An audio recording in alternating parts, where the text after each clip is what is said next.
We all know that life during the Middle Ages wasn't easy. But how bad was it? We are about to find out, as today we will be learning 20 brutal facts about daily life in the Middle Ages. Starting off this countdown, we have a very interesting hygiene fact, or lack thereof.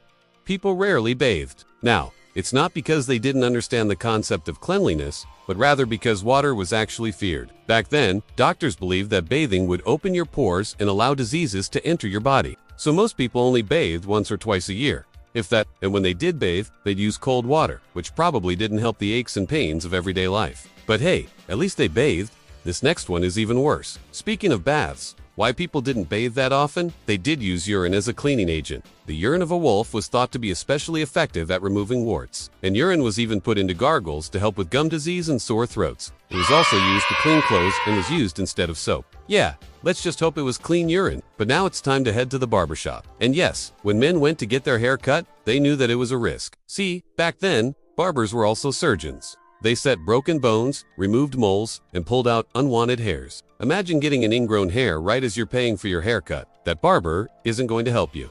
He's too busy cutting off someone else's balls. It was a crazy time. Moving on, let's talk about oral hygiene, or rather, the lack thereof. Toothbrushes didn't exist back then. Instead, people would use twigs and a piece of cloth to brush their teeth. Sometimes they'd use a finger wrapped in cloth. While these tools weren't the best, the dental hygiene of the Middle Ages was pretty good. See, people understood the importance of oral hygiene, and so people who could afford it would visit the dentist. Filling cavities was common, as was pulling out teeth. Of course, without anesthesia, this was no walk in the park, and many times people would die as a result of dental work. But now let's head to the tavern. Alright, before we continue, be sure to give this video a thumbs up if you're enjoying it. It really helps us out.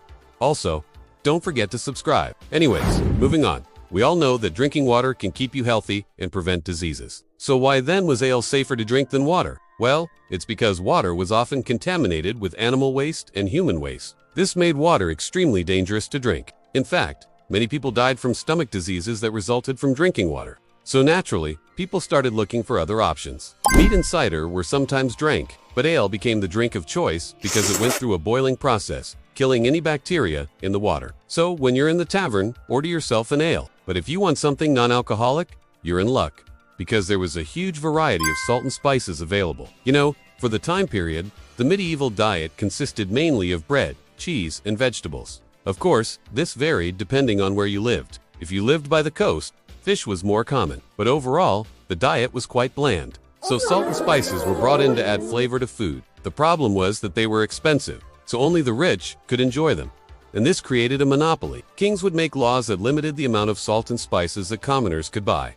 But now let's go over to the marketplace. Have you ever been to a food court? Well, if you have, you've probably sat down at one of those many tables and enjoyed your food. Maybe you saw a group of people fighting over some nuggets. Don't worry, this was normal. But things were much more tame during the Middle Ages. There were stalls that sold fast food in medieval cities, but they didn't have seating. So people would grab their food and head home. Common foods you'd find at these stalls include meat pies, fish, cooked or dried, along with fruits and nuts.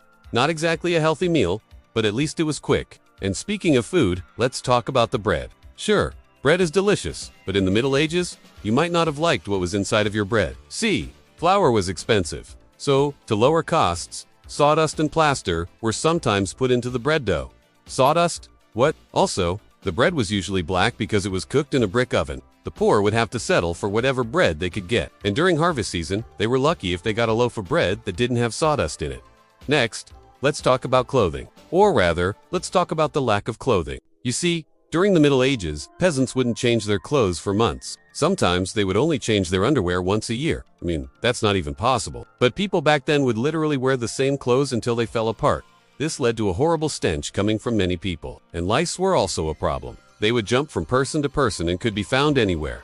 Even the nobles weren't safe. Servants would check their masters for lice before they entered a room. I guess having a personal bodyguard wasn't the only thing that was helpful back then. But while these parasites were a nuisance, there was something that was far worse. During the Middle Ages, there were fashion laws known as sumptuary laws. These laws determined what you could and couldn't wear based on your social class. If you were a peasant, you could only wear certain colors. And if you tried to wear something that a noble wore, you could be heavily fined or even put in jail. Talk about some tough fashion laws. Speaking of peasants, let's talk about their day job. Most peasants worked from sunrise to sunset. They farmed the land for the king or the lord of the manor. and any extra crops they grew could be sold for money. But if there was a famine, they'd have to rely on what they grew on their land. While life was hard for peasants, it was even harder for serfs. Serfs were tied to the land.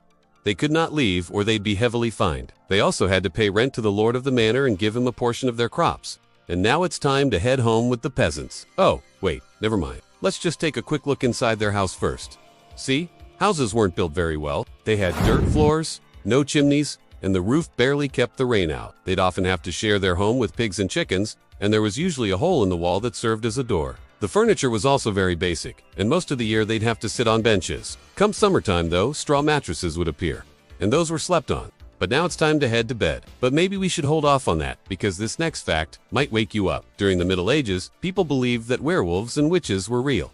To prove this, trials by ordeal were performed. During these trials, the accused would be thrown into boiling water or left in a fire.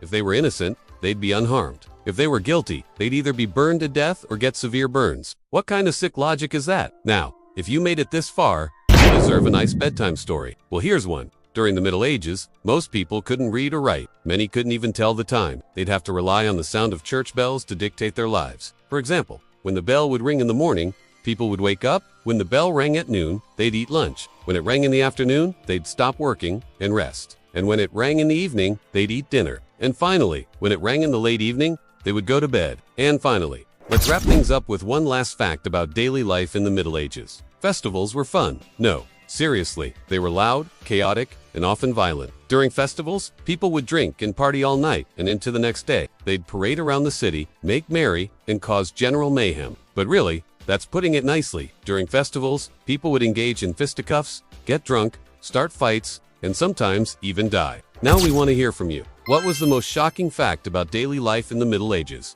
Let us know in the comments. And don't forget to give this video a thumbs up if you enjoyed it. As always, thanks for watching.